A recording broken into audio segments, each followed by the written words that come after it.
Well, hello.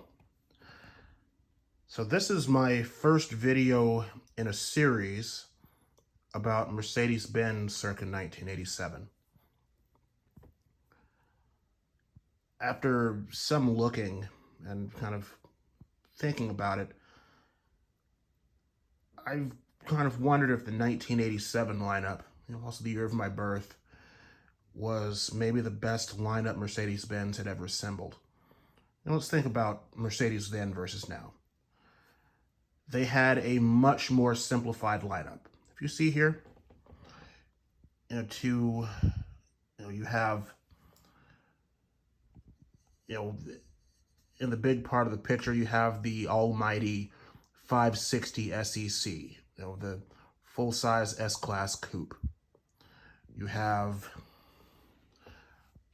a 190E 2.316, the race homologation special car. You have the W124 300E or E-Class, and then the 560 SL, which is an iconic car in its own right. The newer Mercedes-Benzes are actually, by and large, pretty fine cars, but they're just very different. These cars were mostly hand-built. They were made from basically the finest stuff on earth you could possibly put in a car. And one of the really big differences is you paid for it. These cars were tremendously expensive, whereas now, they're not cheap, but they're certainly not as expensive as they used to be. So the first part of the series I want to go into are colors. This is the 1987 color and upholstery chart, and it's pretty illuminating thinking about that time versus now. We'll start with the upholstery. Excuse my feet. So back then, the interiors of each model were generally the same quality. On sub S-Class models, so 300 class cars and 190Es, at least here in the United States, they all came standard with MB Tex, which is kind of famous for being this really lovely, indestructible material that it's vinyl, but it's nicer than most leathers, and especially at this point, it was absolutely indestructible. Like 30-year-old, 40-year-old cars in the junkyard will have brand new looking MB Tex. And the big thing here is a lot of different colors. Of course, nowadays, they'll see a beige, of course, black, which is really common, and maybe a tan. This is back then, they had those, but you could get blue or green or red or a pale gray. And even colors like the Palomino, that really popped.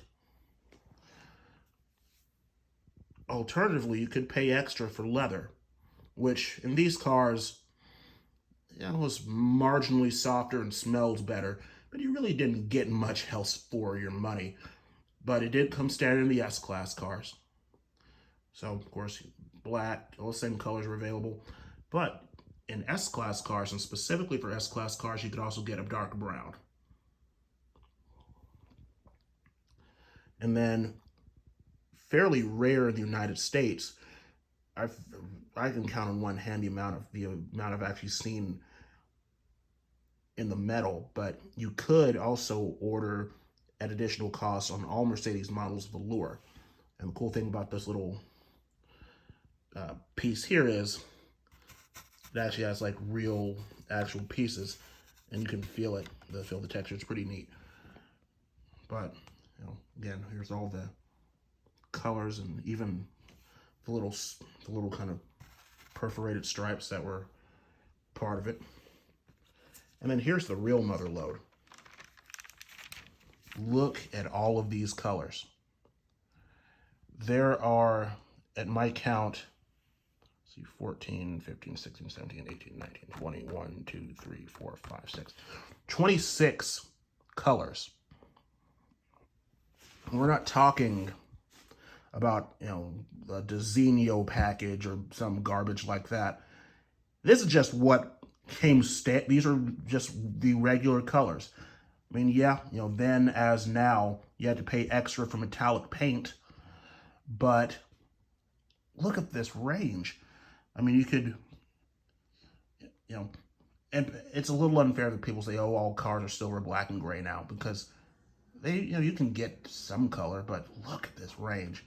I mean, just, you could, and look at all the different non-metallics versus metallics. I mean, of course, black, but signal red, or ascot gray, which would be a really big hit now because everybody's all into these non-metallic grays, or even like, you know, light ivory, which is a really common taxi color, agate green, deep blue, or if you need an even darker blue, midnight blue, which is basically black, you know, desert tan, desert red, Pueblo beige, mocha, you know, browns, and oh, so many good ones.